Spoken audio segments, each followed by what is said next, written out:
अस्सलाम वालेकुम। मेरा नाम है जहाज़ेब हाशमी और ये है Hyundai Elantra GL 1.6 और Corolla Altis 1.6 special edition 2022 model का कंपैरिजन। ये दोनों गाड़ियाँ ऑलमोस्ट सेमी प्राइस लीग में फॉल करती हैं और इनके फीचर्स भी आसपास ही हैं। ये दोनों गाड़ियाँ 16 सीसी हैं, इनमें सनरूफ आती है, इनकी हेडलाइट्स भी अच्छी हैं मेरे ख्याल से, और इनके फीचर्स भी काफ़ी करीब ही हैं। तो मेरे ख्याल से ये दोनों गाड़ियाँ सेम सेगमेंट में लाई करती हैं, इनका कंपैरिजन बनता है। ये रहा कंपैरिजन, लेट्स गेट स्टार्टेड।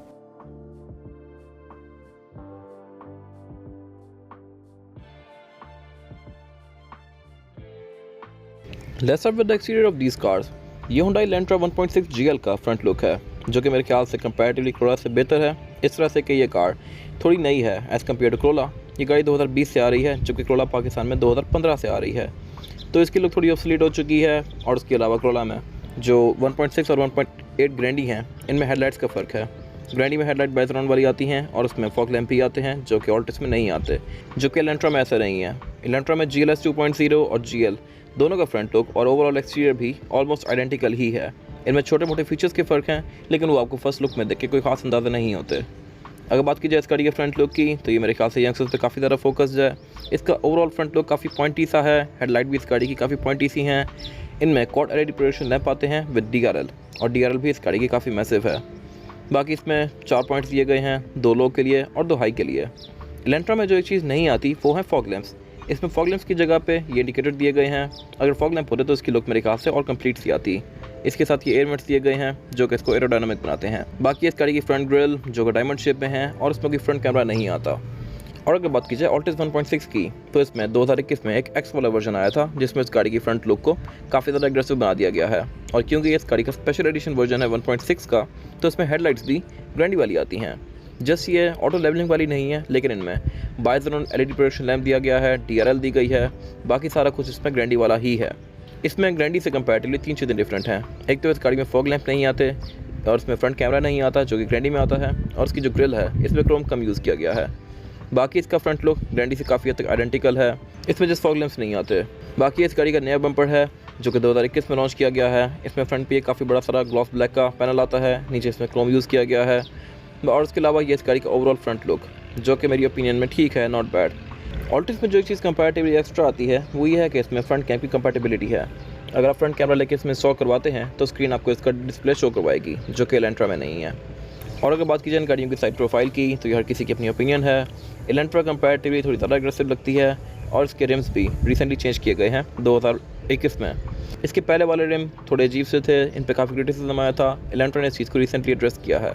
और अगर बात की जाए इस गाड़ी के साइड मिरर की, तो Elantra के साइड मिरर कंपैरेटिवली Altis से बहुत ज़्यादा फीचर रिच हैं। इस तरह से कि एक तो इनमें इंडिकेटर आता है जो कि LED वाला है, और उसके अलावा ये रिट्रैक्टेबल भी हैं, एडजस्टेबल भी, और इनमें ऑटो का फीचर भी आता है। ये सारी चीज़ें Corolla लैक करती है। Corolla में इवन साइड मिरर का जो इंडिकेटर है वो भी हेलोजन वाला आता है।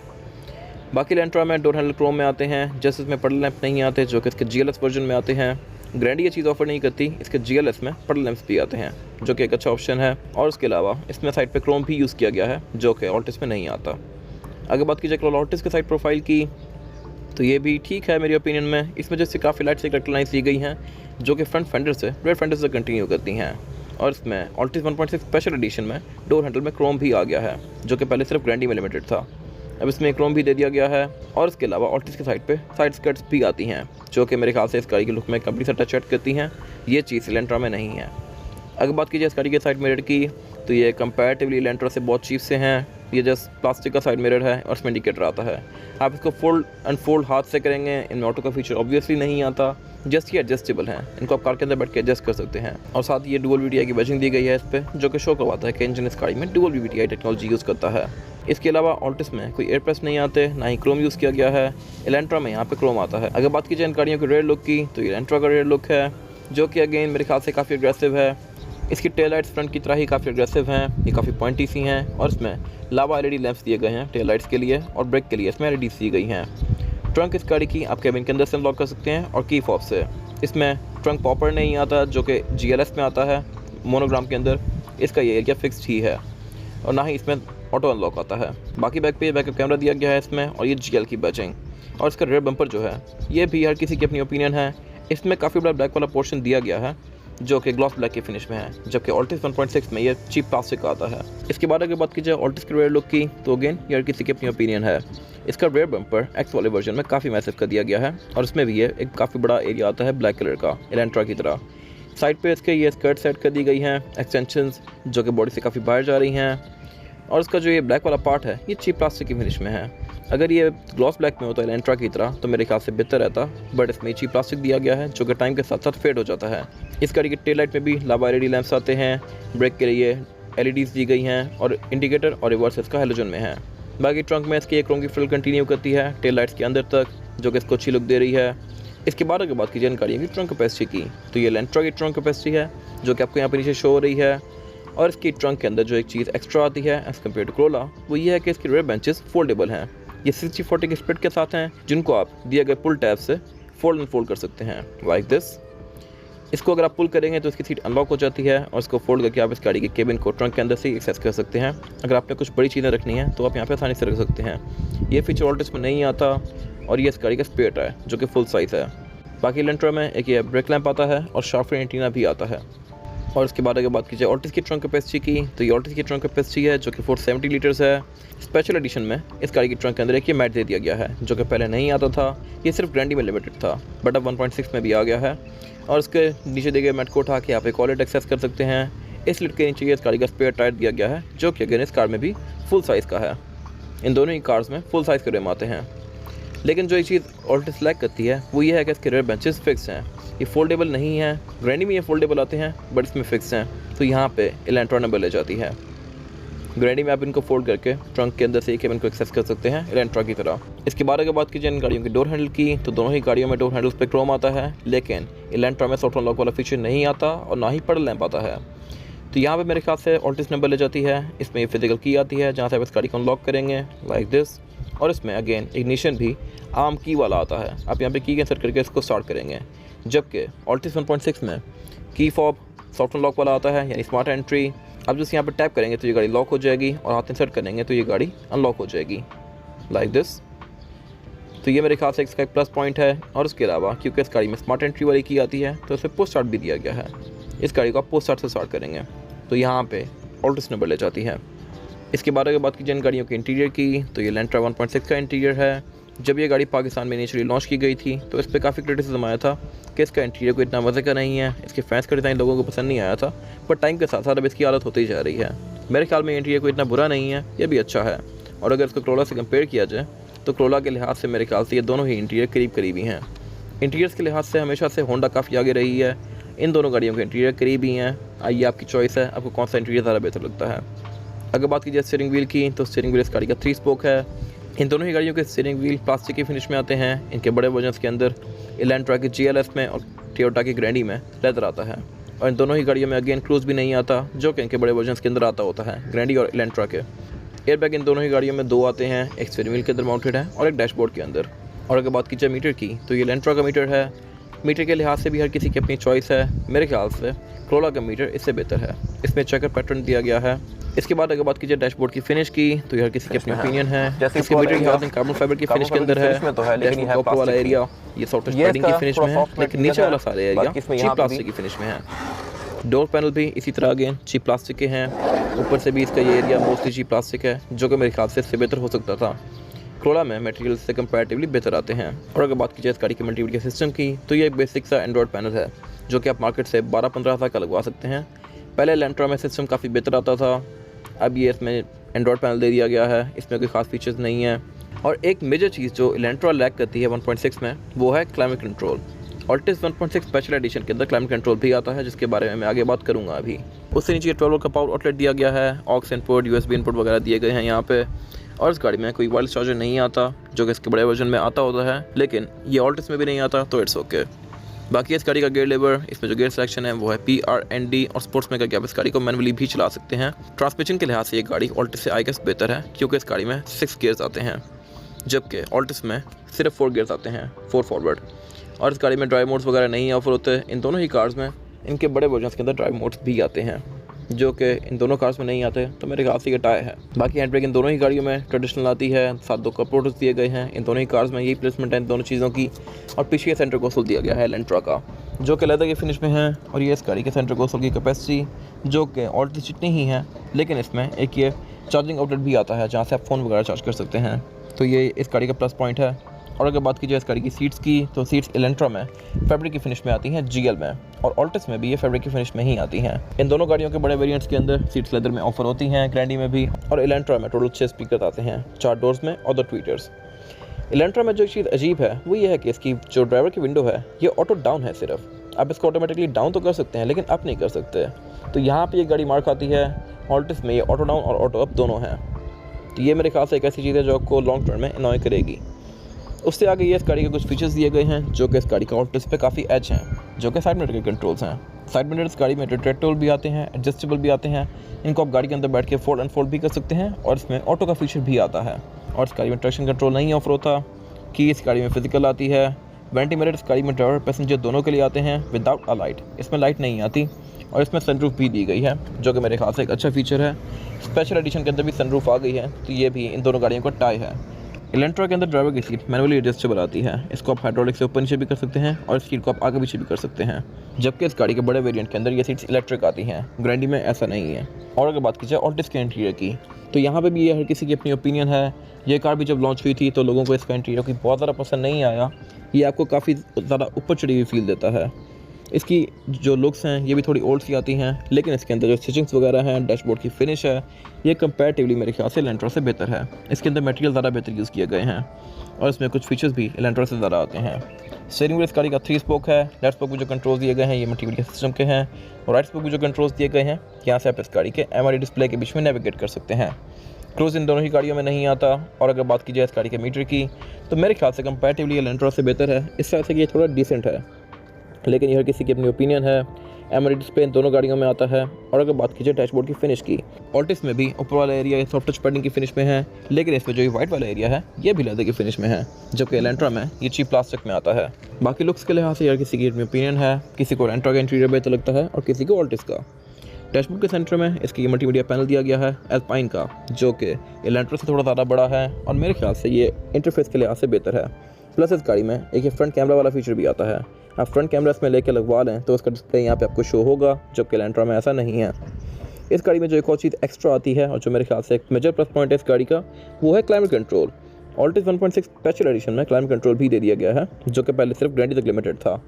इलेंट्रा में ये सिर्फ जीएलएफ में आता है। इसमें ऑल्टिस 1.6 एससी और ग्रैंडी दोनों में आता है। उससे नीचे इस गाड़ी का गियर लीवर दिया गया है। ट्रांसमिशन इस गाड़ी का थोड़ा सा इशू है, इस तरह से कि इसमें ट्रांसमिशन सीवीटी नहीं आती, बल्कि ये 4 स्पीड ऑटोमेटिक है, जो कि शायद आपको थोड़ा इशू करे। अगर इस गाड़ी में सीवीटी आती तो मेरे ख्याल से ये कार बेहतर रह जाती। खैर, इसमें जो गियर सिलेक्शन है वो है PRND 3, 2 और लोड में करके आप इस गाड़ी को मैनुअली चला सकते हैं, यानी कि पहले गियर में रख सकते हैं। आपने अगर कोई चढ़ाई वगैरह चढ़ानी है इसको, तो आप इसको एल में रखेंगे। बाकी हैंड ब्रेक इस गाड़ी में ट्रेडिशनल आती है, अगेन इलेंट्रा की तरह। इसमें कोई ट्रैक्शन कंट्रोल भी नहीं आता, इसका बटन यहाँ पे ब्लैंक है, और इसमें कोई ड्राइविंग मोड्स भी नहीं आते। ग्रैंडी में ड्राइविंग मोड्स भी दिए गए होते हैं। बाकी इस गाड़ी का सेंटर कंसोल जो एक काफ़ी स्पेशियस है, इसके अंदर 2 लेयर्स आती हैं। यहाँ पे अपना कोई कार्ड वगैरह रख सकते हैं, लेकिन इसमें कोई पावर आउटलेट नहीं आता। और अगर बात की जाए इसकी सीट्स की, तो सीट्स ऑल्टिस 1.6 स्पेशल एडिशन में भी फैब्रिक की फिनिश में आती हैं, लेकिन ये फैब्रिक कंफर्ट के लिहाज से मेरे ख्याल से इलेंट्रा से बेहतर है। इसकी फील काफ़ी सॉफ्ट सी आती है। बाकी इसके डोर पैनल के अंदर भी मोस्टली फैब्रिक दिया गया है, लेकिन क्रोला में जो आपको एक चीज़ एक्स्ट्रा ऑफर होती है वो है इंटीरियर की कलर टोन। ग्रैंडी में आप ब्लैक वाला इंटीरियर भी ले सकते हैं 20,000 एक्स्ट्रा पे करके, जबकि ये वाला फीचर इलेंट्रा में आपको ऑफर नहीं होता। इलेंट्रा में एक ही कलर टोन आती है, जस्ट उसमें लेदर और फैब्रिक का फ़र्क है। स्पीकर इस गाड़ी में भी टोटल 6 आते हैं, 4 डोर्स में और 2 ट्वीटर्स। लेकिन ऑल्टिस 1.6 स्पेशल एडिशन में पुश स्टार्ट भी आता है। ये एक मेरे ख्याल से अगेन मेजर प्लस पॉइंट है इस गाड़ी का एज़ कम्पेयर टू इलेंट्रा 1.6। लेकिन इस गाड़ी में साइड मिरर जो है रिट्रैक्टेबल नहीं है, ये बिल्कुल बेसिक से हैं। इसमें फॉग के कंट्रोल्स नहीं आते क्योंकि इसमें फॉग आती ही नहीं है, और वाइपर भी इस गाड़ी के सिंपल से हैं, ये रेन सेंसिंग नहीं है, जबकि ग्रैंडी में ये रेन सेंसिंग आते हैं। अगर बात की जाए वैनिटी मिरर्स की, तो यहाँ पे क्रोला नंबर ले जाती है। वैनिटी मिरर्स गाड़ी में ड्राइवर पैसेंजर दोनों के लिए ही आते हैं, लेकिन इनमें दोनों के लिए लाइट्स भी आती हैं।